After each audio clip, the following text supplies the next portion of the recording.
Good afternoon and welcome to our webinar, The Role of Patient Navigators for Providing Integrated Care. Health systems, as we all know, can be quite complex, which is in principle good because they need to match the complex conditions patients are coming with.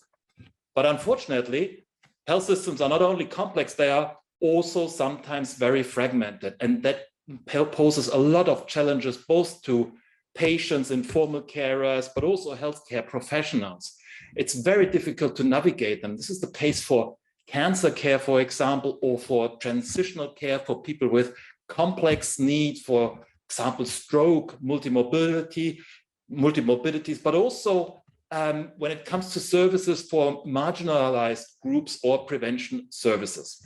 Today, we are talking about the patient navigator, and the patient navigator, almost by definition, is something which should help the patient professionals and informal carers to navigate this maze of health systems and to make the most out of the health system for the patient. So the questions we want to address today: what is a patient navigator? Why do we need them? What are they actually doing and who can perform this particular role? Where are patient navigators introduced to improve integrated care? So what areas are they best suited for? How effective are patient navigator programs? So what's the evidence behind it? Actually, what do we know about it? And which are the facilitators and barriers to consider when we are implementing patient navigators? So to address all these questions today, we have lined up excellent speakers for you today. First of all, our keynote speaker, Budde from Pathways Public Health. Budde worked previously with us and Technical University Berlin on a large skill mix study, which is a huge overview of reviews, and patient navigators were part of it. Her expertise lies in chronic diseases and in vulnerable groups, and we are quite keen to hear her account on the patient navigators. Then we have lined up for you as spotlight speaker Georg Galle, Stiftung, Deutsche Schlaganfall-Hilfe. I translate German Stroke Foundation. He is since 2017 actually heading the research project Stroke OWL. So it's not OL, it's OWL, which is a region in North Rhine-Westphalia. And they have introduced patient navigators for stroke patients. And in my understanding, it's quite large. They have 1,600 patients, 17 patient navigators. And actually, Germany is a country which is testing and playing around with patient navigators. There are more than 40 projects actually at the moment ongoing across all different conditions.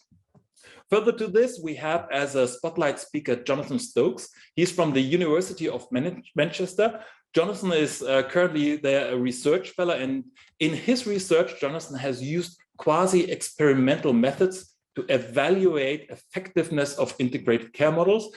And Jonathan is related to us because he's been working with Technical University Berlin, a close partner in the Observatory.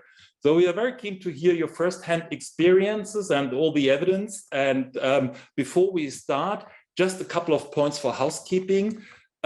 Please use the chat to insert all your questions, comments, or if you have something you would like to share, publication, don't hesitate. The chat is for you. We will use the chat at the end of the webinar for our panel discussion, and my colleague Erika will put these questions to the panelists. Please also note that we are recording this session, and you will find it in a couple of days on our YouTube channel. And last but not least, we would kindly ask you to fill in the evaluation form. That's of great help to us to understand, what do you think about the webinar and how we can further improve this. So before we come to Hannah's presentation, I would now like to ask my colleague Erika to present the audience poll. Erika, please. Hello there, thank you very much, Matthias, and welcome everyone to this really fascinating insight into a particularly interesting part of integrated care. So, Annalise, if you could put the poll up on the screen. Just to get us started, just as a bit of a warm-up, we just wanted to ask a couple of questions. First one is, have you ever encountered patient navigators when using health services in your country? And then the follow-up question, the second question is, in your country, are patient navigators or care coordinators or care navigators currently working in any of the following areas? So do you have this sort of role active in cancer care, in transitional care for people with complex needs, in services for marginalized groups, in prevention services, or none of the above? So let us know your thoughts on those. That'd be great. Thank you very much.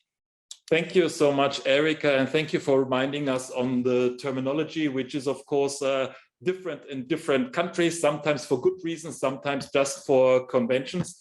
But I think we will have some clarification over the next couple of minutes. So thank you so much. And that's the moment to ask our keynote speaker, Hannah. The floor is all yours. So hello, everybody, and thanks a lot, Matthias, for your introduction. So what I'll do the next around 10 to 12 minutes is just to give a quick overview or introduction into the role of the patient navigator. And especially like what we do now is really on the macro level, because what we did is to look at the evidence and the literature in different countries. And then afterwards, we'll really like zoom into different country examples.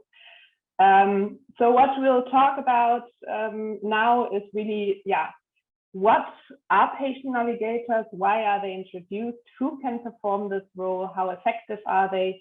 And where are they introduced? And what might be facilitators and barriers to implementation, just as Matthias said at the beginning. Yes, here we go. So why are patient navigators introduced? So we all know, that healthcare systems around the world facing major challenges. We have rising chronic diseases, long-term conditions, multi-morbid patients, and they all obviously require healthcare services because they often have very complex needs, very diverse needs, and then they have their care across different service providers, across different settings, and that often poses a challenge and introduces different barriers to access those healthcare services. And patient navigators, I mean, as Matthias said at the beginning, there are many different terms for the patient navigators. We'll see afterwards as well. They might be called care navigators, care coordinators, case managers in different countries. But we will really focus or use the term of the patient navigator today, because I think they share one thing obviously in common, is to navigate or maneuver the patient through the complexity of healthcare system and try to overcome the individual barriers that patients face throughout their care path, and to ensure the timely access to healthcare, but also to social services. Looking at integrated care, we know that there are different levels of integration. I'll not go into that into detail, but I just want to point out that the patient navigator is really coming from a person-focused perspective. So what they usually do is really to look at the patient and identify individual needs, individual barriers, and then guide the patient through the healthcare system. So that really happens on the micro level rather than on the organizational or even on the policy level. So if we look at the patient navigators' tasks, they are quite diverse, and that kind of represents, also the diversity of patients, the needs they serve.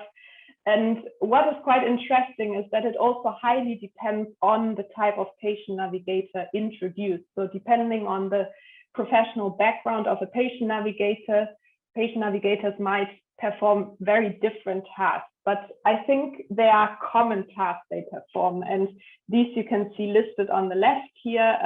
First of all, they usually start with identifying who they have in front of them. So what are their needs, the barriers they encounter, and those barriers might be very different for different population groups, especially if we look at the vulnerable patients. And then they might, do outreach, go to the communities, try to increase access to certain population groups. They facilitate referrals during transitional periods. They set reminders to, enable or to allow the continuity of care. So really depending on the focus of the patient, they would do these different tasks. And if we look at who performs patient navigation, we see that it's on one side, of course, the qualified healthcare professionals, mostly nurses, social workers, but for example, in Germany, it's often the physician assistants. But then you also have the trained laypersons. They might be community health workers, and they are actually often recruited from the communities itself to speak the same language, know the culture. They might be peers, patients in cancer care. We find cancer survivors who act as patient navigators. So they are quite diverse, and they are really interdependent to the task. So the tasks depend on the patient navigator and vice versa. When we look at the literature, we see that patient navigators are mainly introduced into three main areas. They obviously always address chronic conditions in most of the time and multimorbidity.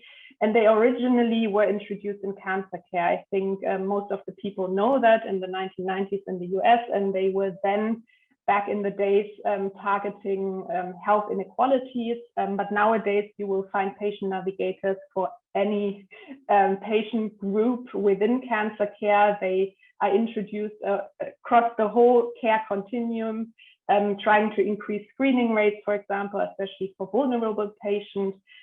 And then you have patient navigators, trying to help them with survivorship. That often includes then informal caregivers.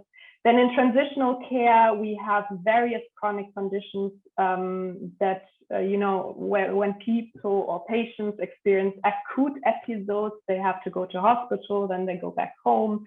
There we see really that patient navigators try to navigate patients throughout this transitional period by doing various coordination tasks and helping in discharging processes and try to prevent further readmissions. The care for vulnerable people is a really cross-cutting theme because we find vulnerable patients in a lot of patient navigator programs, not only in cancer care, but across different chronic conditions. And here the target or the aim most of the times is really also to increase access to care in the first place, because vulnerable patients encounter the largest barriers. And I know vulnerable patients include many different groups. Maybe we will come across that later again. If we look at the evidence, how effective are patient navigator programs actually? So what we did is an overview of reviews, which means we only included systematic reviews, which kind of limits, of course, the evidence that is included. It doesn't include any pilot projects. That's why we have the two examples from Germany and the UK here today, which is really great. But what we can see is really that the evidence shows a positive effect, especially for health system related outcomes. And that again, of course, is also a limitation because countries, especially health system related parameters are very country specific and country dependent. But in terms of increasing access and care coordination, patient navigators do already quite a good job in different countries, especially in the US. Here, the evidence is, the majority of the systematic reviews is from the US. But we also see that patient-related outcomes have improved. There are mortality rates that go down. In general, we see a quite positive picture. That's why many countries nowadays try to, pilot patient navigators in their country for different patient groups. And of course, there are limitations to the evidence. We all know that. I've pointed it out. The evidence is mostly from the US, which kind of limits the transferability of these findings. But thank God we have other pilot projects doing evaluations now. So I expect that in several years we'll have a bigger body of evidence that is not only focusing on the US or Canada, and but also looking at the European countries. then quickly to end my presentation and hand over back to Matthias, I just wanted quickly to look at the implementation issues, because we all know that implementation is highly country specific, but the literature tells us that there are common facilitators and barriers, and they are on the macro level, especially the policy, but also the education and training. We know that patient navigators can be performed by different professionals. So here the question is, how can we set a minimum standard of training across those professional backgrounds? But then another issue, of course, is the funding. So far, most of the projects have short-term funding by different government funds or societies and other bodies. And here the question is really how can a project secure long-term funding, and that's a huge barrier if it's not in place, and a facilitator if it's secured. And then on the meso level, we have the organizational aspects that, for example, if the infrastructure is in place where patient navigators can perform their tasks, including the office where they can be, the IT infrastructure they are connected to, but also support and leadership has been a very important issue, because some countries, especially in Germany, for example, there's a great hesitancy sometimes towards new roles or new tasks. And if you have individual champions, that increase the buy-in of different stakeholders, especially from the medical area, that can be very helpful. And then, of course, on the micro level, you would have things like the communication and working relationships. How can you include patient navigators in the continuous meetings, communication? So these are the main issue to highlight if you look at the implementation in your country. And then, of course, they are very country specific, as I said at the beginning. Yeah, some concluding remarks. As I said, I think patient navigators are really a promising approach, and a very increasingly popular approach to improve the access and coordination of care, and thus achieve more integrated care services for chronic and multimorbid patients, especially in cancer care, transitional care, and the care for vulnerable patients. Then, as I just said, the positive effect is shown by different systematic reviews, and I'm very keen to see all the evidence that will be emerging in the next years from the piloting projects.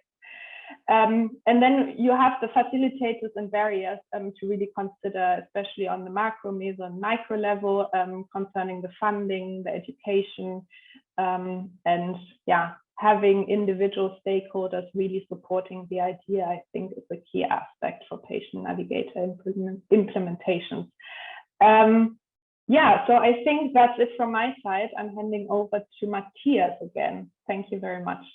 Hannah, thank you so much for this perfect overview and for setting the scene for the presentations to come on for the discussion. Just two things I would like to mention. Number one, seeing all the positive effects associated with patient navigators and the concept, which seems to be instantly comprehensible as something very useful. The question is, why is it still piloting in so many countries? And I think what you were referring to at the end, the implementation is quite key to it. And I'm sure that in particular, Georg, but maybe also Jonathan will tell us a little bit about the implementation complexity of this.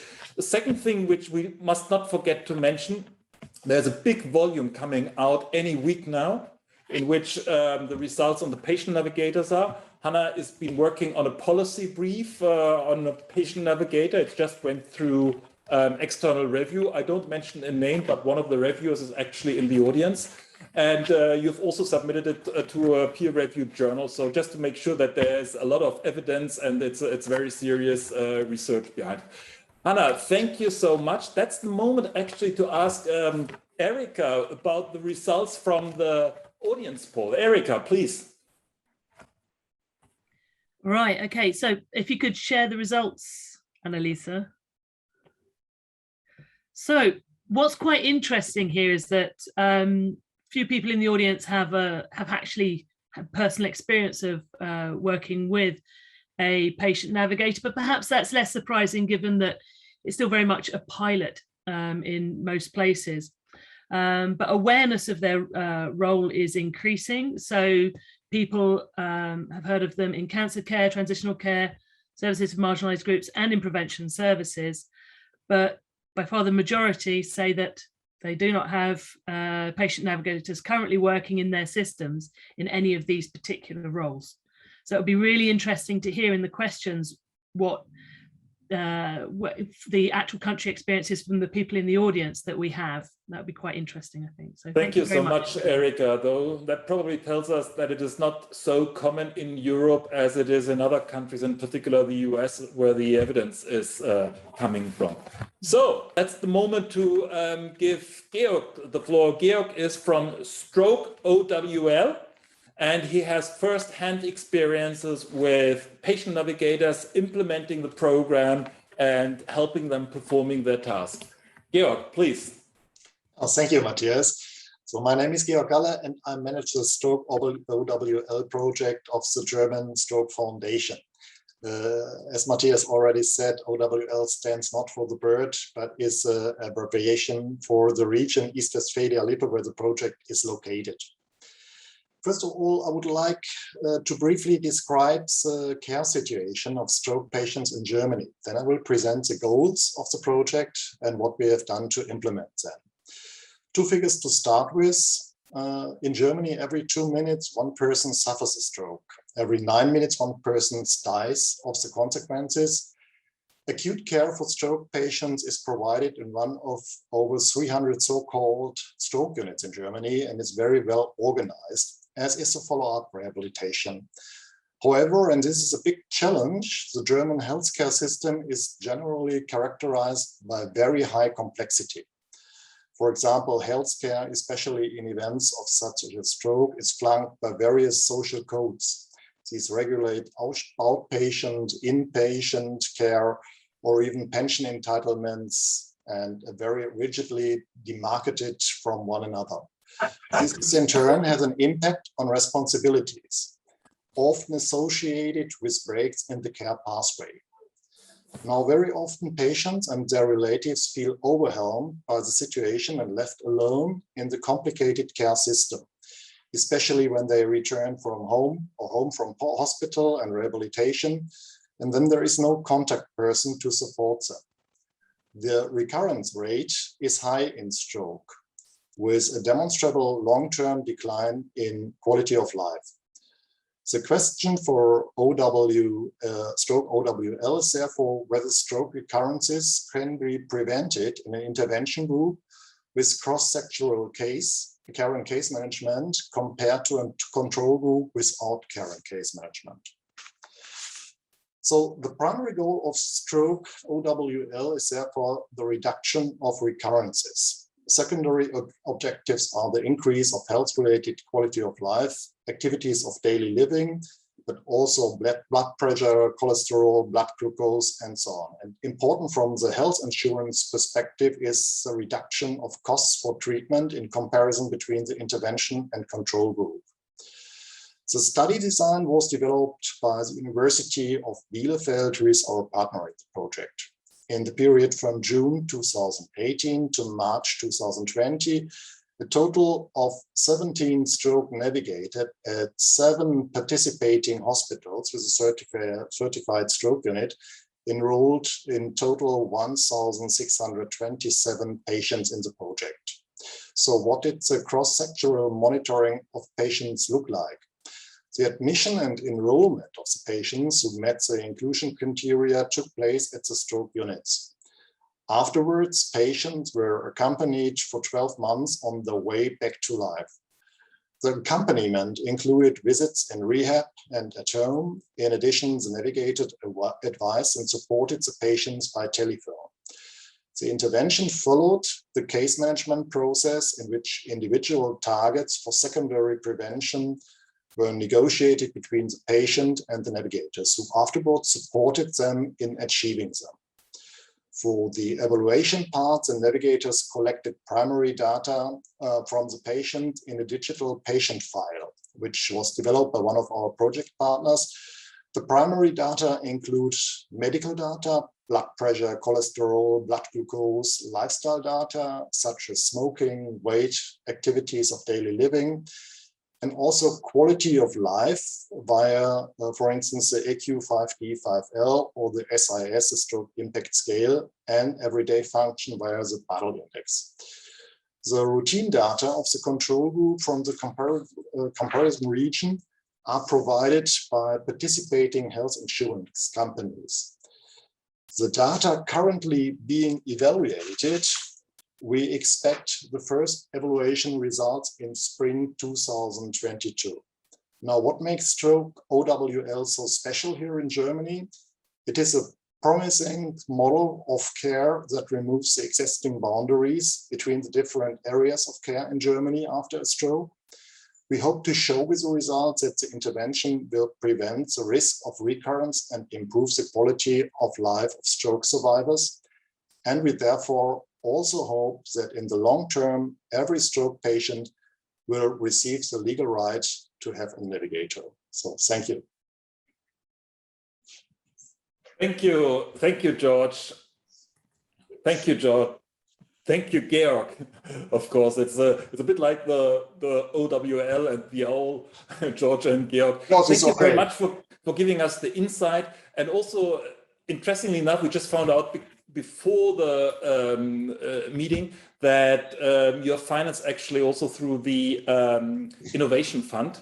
And I think that innovation funds in some European countries play a very significant role actually to advance both the care, but also the evidence behind the care. So we are very interested into hearing soon about the results coming from the University of Bielefeld.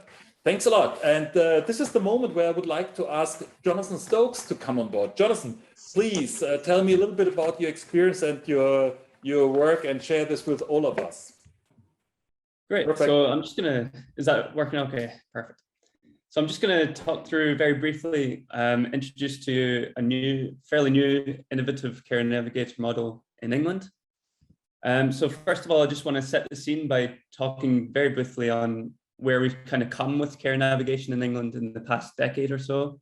So if we think in terms of the kind of Kaiser population risk pyramid, a lot of our early integrated care models in England have been really only focused on this kind of very top level of people with very high risk and lots of care needs. So case management models, trying to guide these people through very complex care, basically. But what we saw in terms of evaluation of these models was actually, while they succeeded very well in some outcomes, we saw little success on hospital use and cost outcomes. And sometimes these actually increased where additional unmet needs were identified that needed to be sorted. We also saw that a lot of these unmet needs were non-medical needs. So things like social isolation, poor housing, other socioeconomic issues that we know affect people's health. So what's been going on in kind of more recent models, now being really quite rapidly scaled up in England, is we started moving down this risk pyramid. So we're becoming increasingly prevention focused, population level focused, so involving more of the population. And one of the big kind of innovations in this area has been this idea of social prescribing care navigators. So this is people who identify and prioritize these social needs and signpost people to relevant social assets within their local communities. So things like groups, organization, charities, etc. So that's what I'm going to talk to you briefly about here. So these social prescribing care navigators have, like I said, been a huge national priority recently, and there's been some big funding to back them. So this is since really early 2019 with the NHS long-term plan publication.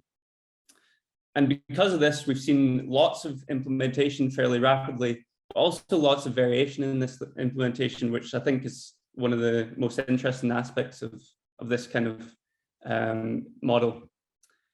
So just to give you an idea of how this variation looks like, so we've seen in terms of what these people are called, even within England, within this social prescribing care navigator, we've got hundreds of different terms for them across the country. We've got variation in their professional background. So where some are reallocating existing staff. So for example, receptionists or nurses within their GP practices. Others are recruiting new dedicated paid employees, volunteers, or some mix in between there. We've got variation in the people who are offered these services, so the users. So most are offering these services to all patients in their local area, which is obviously going to be a varied group. But then we've also got more targeted approaches. So again, high users, etc. We've also got variation in the referral methods, so how people come into these services. So many people are self-referrals. Some are pointed to these care navigators by the GP or other professionals, and some come in through other routes, as you see there.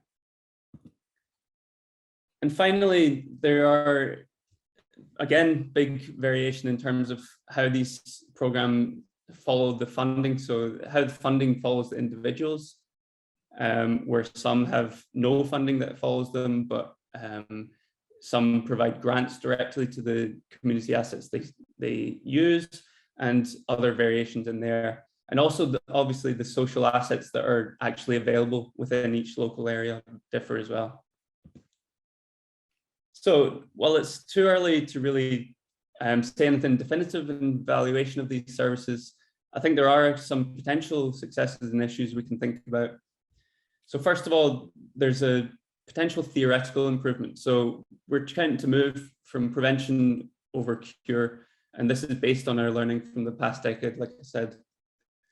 There's evidence, mounting evidence, that participation in these kind of community assets is associated with improved quality of life and reduced cost of care in future, which is obviously beneficial.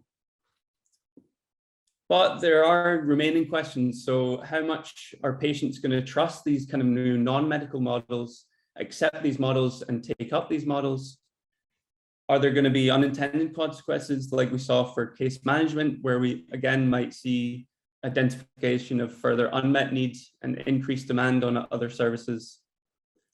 As I've pointed to, there's this heterogeneous implementation. So is this going to give us different effectiveness in different areas? And how do we evaluate this? And finally, there are kind of additional policies now coming into effect to try and kind of patch up some of these issues. So I'd encourage you, if you're interested in this area, to have a look at the NHS Health Education England competency framework, which tries to set out some kind of skills, core skills, and standardized kind of working arrangements that these care navigators might have. And it's things like this that might offer some standardization and some moving forward with this concept in the future. So thank you very much. Thank you so much for this presentation. Also very interesting, to see this this role kind of extended towards social prescribing and having a more holistic view on the patient by definition. I think that's really interesting.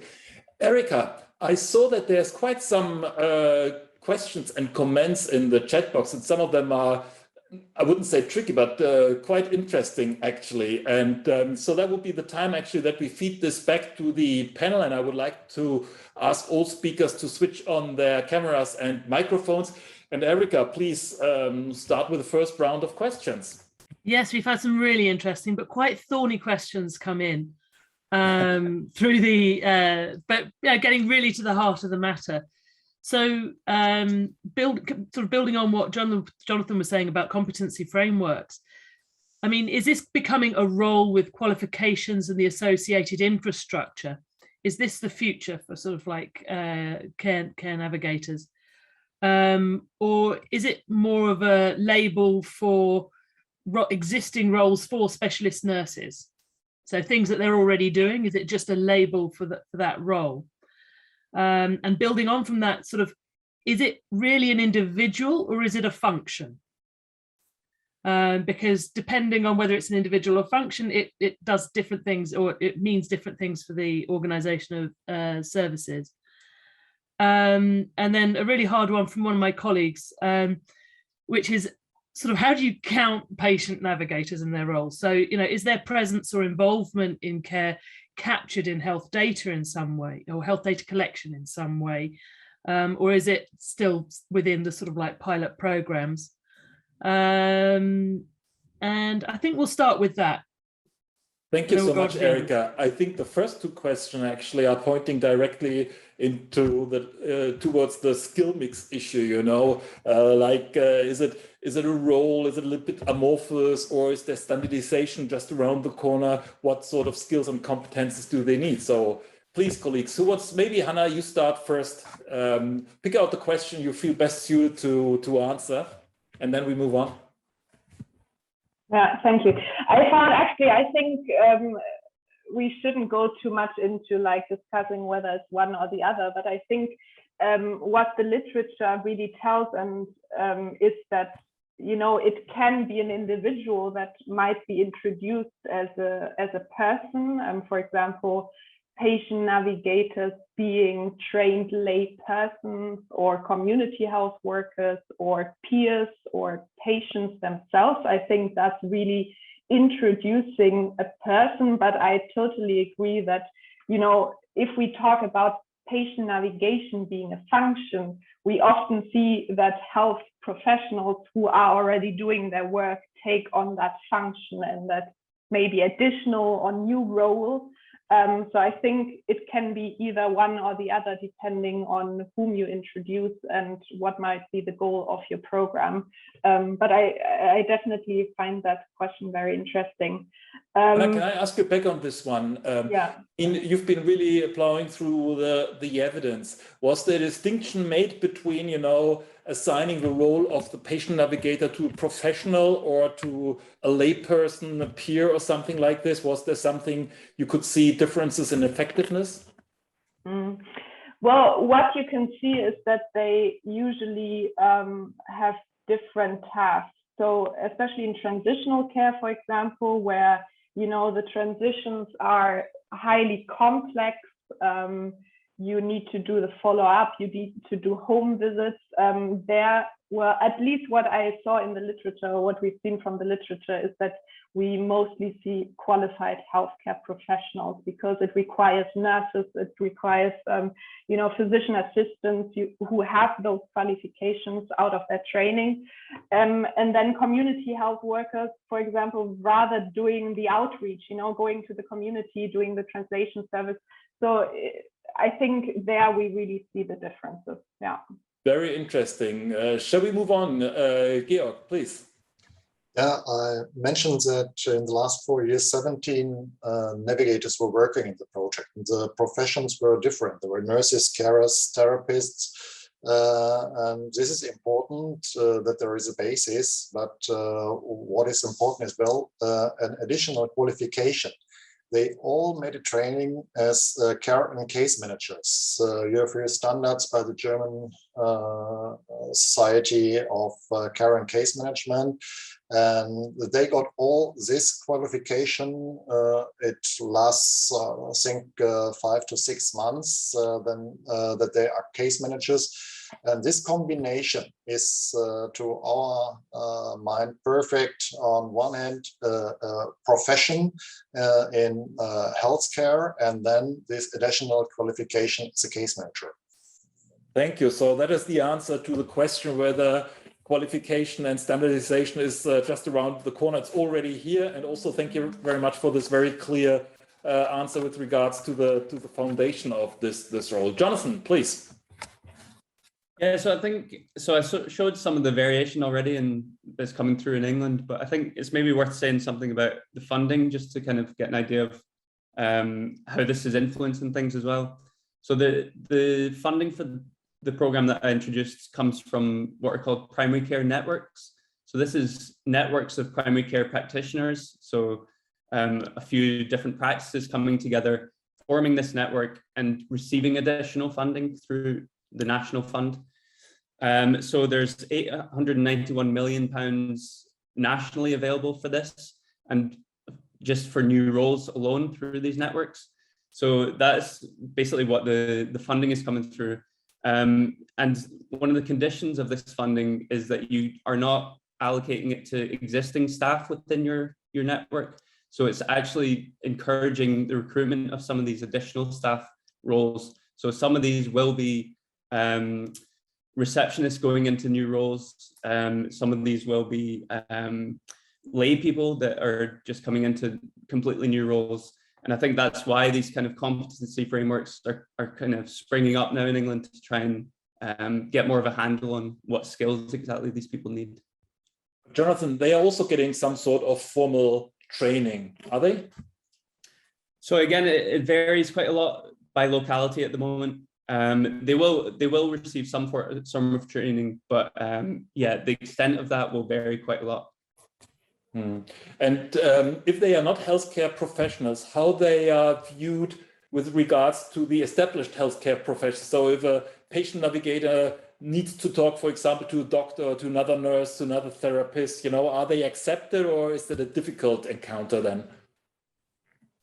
Yeah, that's again an interesting one. I think there's one in the acceptance of patients. So we interviewed through one of the sites in a vanguard that were implementing some of this, that some patients had difficulty accepting the kind of non-medical side of the role. So that's one aspect. And then, like you say, the professionals themselves, whether they interact well with these. I think partly the idea of introducing these roles is to take pressure off these clinical people so that they can concentrate most on the kind of really complex cases that they need to see. So there's some kind of potential benefit to them, I guess, to try and ease that kind of that use. But yeah, it remains to be seen, I think. Thank you so much. Erica, back to you in the chat box.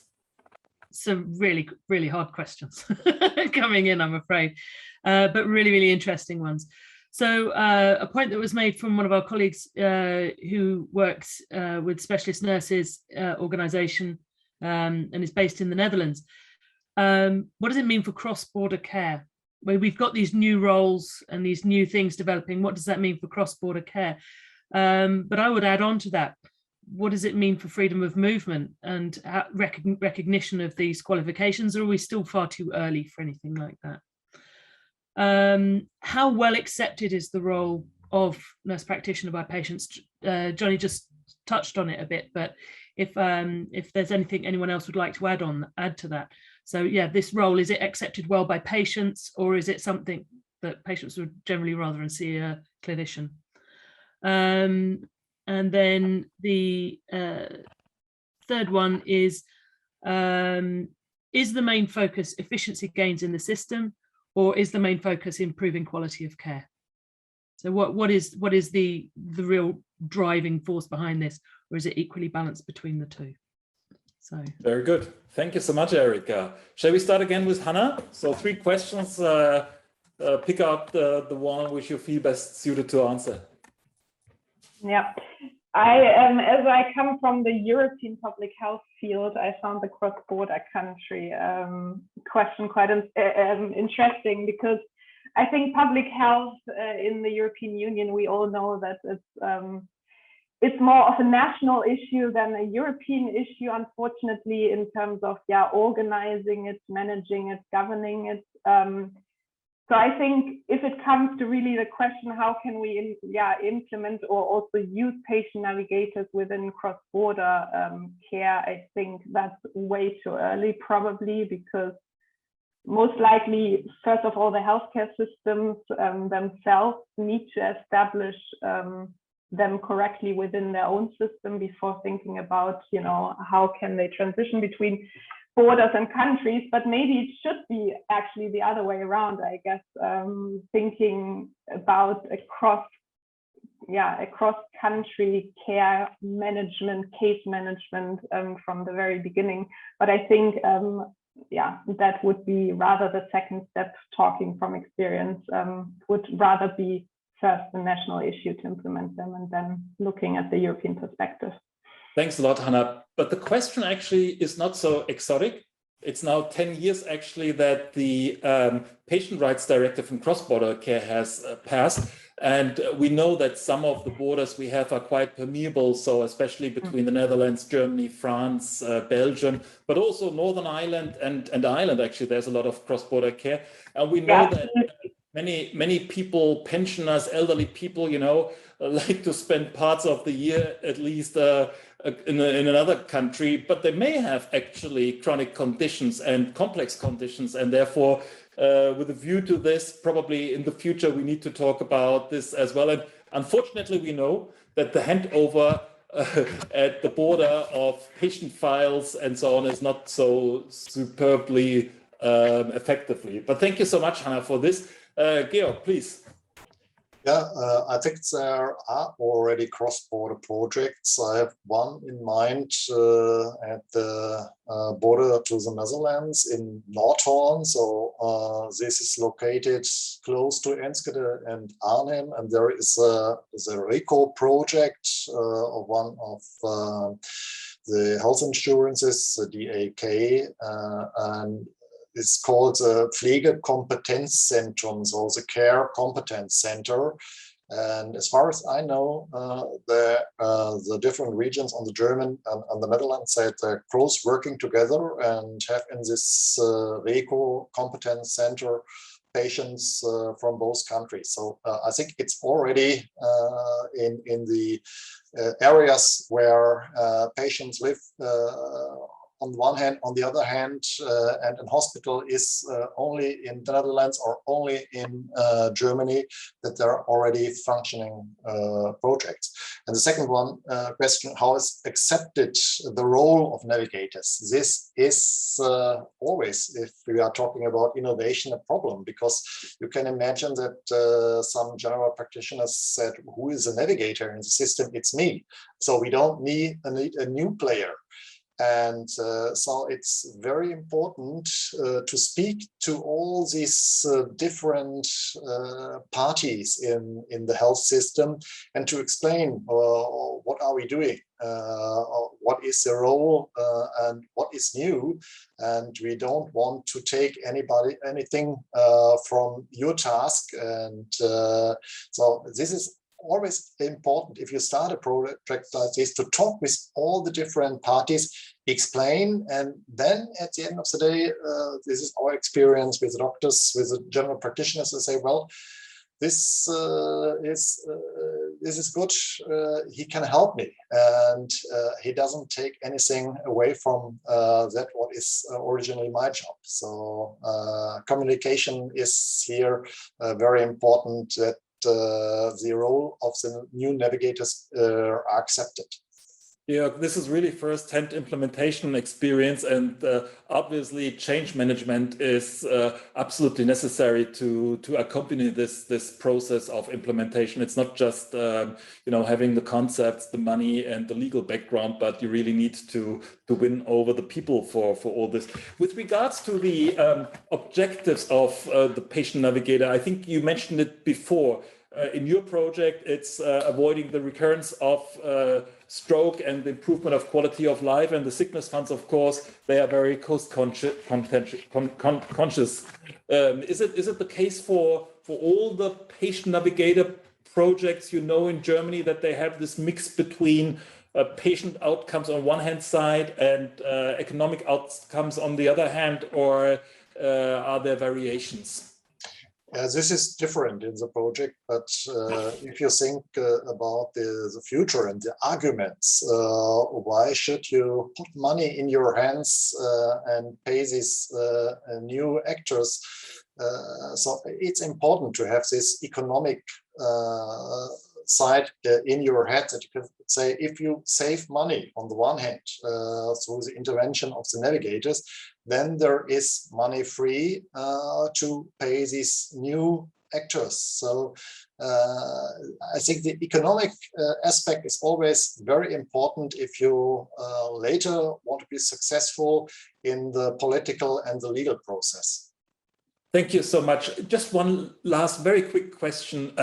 The research, Hannah, was involved, the overview of reviews. They were looking into 3 outcome dimensions: patient outcomes, health system outcomes, in particular efficiency, but also professional outcomes. And you already mentioned how it is for the other professions around the patient navigator, the doctors and the nurses. But how do the patient navigators feel about their new assignment, their new job? Are they happy with their role? So absolutely, because we see that a lot of nurses and carers coming from hospitals and coming from these acute stroke units, and they say, well, for me, it's very, very good to see the future of the patients. We always see them in the acute situation when they are really sick, and in the next 12 months, to see the advantages, to see the successes you can bring to the patients. This is for lots of them a big success, a big positive aspect to do this new job as a navigator. For instance, might be it's a little bit stroke specific, but this is one of the points coming from the navigators in our project. Sounds like an attractive occupation. Thank you so much, Georg. Jonathan, please. Yeah, so being based in the UK, I think I'll very swiftly sidestep the cross-border issue.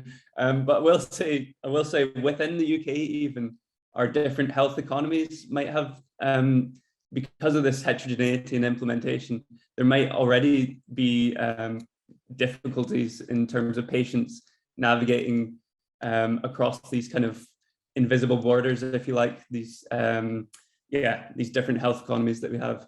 So I think there's something interesting in that, in trying to kind of standardize some of these approaches. In terms of the outcomes, that's really interesting again. So I think in terms of the framing of the policy here, we've had it written in terms of the kind of pressures on GPs and shortages of GPs in terms of what it's trying to tackle. So it's really looking at this kind of supply side issue constraint that we have and trying to kind of do something to address that. You can definitely see the kind of demand side in there as well, though, because like was talked about earlier, the kind of increasing multimorbidity and aging populations are common everywhere and aren't going to go away anytime soon. So I think there is potential. Like I said, the community assets literature at the moment has benefits for patients as well in terms of quality of life, as well as reduced future healthcare costs. So I think there's definitely, they'll go for both. What it's framed as is always interesting, though, in terms of policy. And are getting the efficiency gains, are they getting evaluated actually, or are they just assumed? Yeah, so there was some of the references I used in my slides had looked at who is evaluating, etc. So I think they found about a fifth were currently had some sort of evaluation. The kind of the quality of those evaluations varied quite a bit. A lot of it was more qualitative, kind of asking patients if they were satisfied with it as a kind of first step. I think it will be an extremely difficult one to evaluate at national level because it is being rolled out nationally and there is this huge heterogeneity in how it is rolled out. So yeah, I'm not involved myself in evaluating this program at the moment, but I think it would be a difficult task to get your head around how to do it. Thank you so much, Jonathan. Erica, I think we still have time for a very quick final round. Do we still have something in the chat box? There's one point that was raised about COVID-19 and the learning from that around cross-border mobility and sharing. But from that, I think there's just one question that I'd kind of like to ask all the panel, which is, over the last 18 months, we've been living through a pandemic that has put huge pressure on health systems. So if there was one thing that we've learned in relation to patient navigators and skill mix over the last 12, 18 months, what should it be? What should be the thing that we've learned from the pandemic in relation to these sorts of roles? Or is it something that just got completely sidelined? It's a very important issue because on one hand, I think that the pandemic had laid bare health systems deficiency all across Europe. And at the same time, we've seen it was a window of opportunity to introduce some services and some mechanisms which were very difficult to introduce before. A very quick round, Hannah. Yeah, I think especially in the terms of, you know, the telemonitoring. So especially patients, risk patients, staying at home throughout COVID-19 because they fear getting infected or something else. I think their patient navigators, there are many different examples where they've, you know, tried to ensure that patients still receive the care that they needed through telemonitoring, through keeping in contact with them via phone. So I think that probably was a booster, but also it showed that the projects that were in place already could be used throughout the difficulties encountered during COVID. So I think that's quite excellent. Thank you so much, Hannah. Georg. Our experiences was that lots of the offices of the general practitioners were closed because they were ill as well. And in this time, the navigators were the person who had the only person who had the close contact to the patients over the whole time via telephone contacts. What is part of our concept is as well home visits. This was not possible. But the number of telephone contacts was very great very big in this time, and so this was for the patients a very, very important help. Excellent, thank you so much, Georg. So really a boost actually for the role and demonstrating how essential this can be. Jonathan. Yeah, so I think obviously COVID, like everything else, is thrown a real spanner in the kind of rollout of this social prescribing model. So I think probably the takeaway is patients need options. They're varied and they need options, and the digital option is obviously going to be a really important one for some patients, and especially in times like a pandemic. Thank you so much, Jonathan. So I think it's time to wrap up. Hannah, your last 2 sentences, take-home message for the audience and for us, please. Well, I think the discussion was quite interesting because starting with the overview, you know, including all the different countries, but not very zooming in, I think we had a quite interesting discussion starting with, you know, showing the positive effects across countries, but then really zooming into 2 different examples, one from Germany, one from England, especially the German example, you know, where we are quite excited, hopefully, to get the positive results next year and then hopefully getting a long-term implementation. I think that would be a very innovative thing for Germany. And then the UK or England, I think the social prescribing is a very interesting case. And the role of the navigator there. So I think that complemented each other quite well, and I'm very happy for the input. So 2 developments to really keep an eye on, and crossing fingers that things work out very well, but you had very convincing presentations of the role of the patient navigator. Thank you so much, it was great. Next Tuesday, a webinar on health systems governance. Some of you may know that we have developed a special issue of our EuroHealth journal together with WHO, and I can promise that we will have very interesting speakers on very interesting topics. I would also like to raise your attention to the European Health Forum Gastein, which is taking place at this very week actually, and the Observatory of course is very much involved in it, and we can only recommend to attend our webinars, our sessions, but of course there are many other sessions at the European Health Forum Gastein which might be of interest to you. So thank you so much, thank you for attending today, and hope to see you back next Tuesday, same time, lunchtime, 12 to 1 o'clock. Bye bye, take care.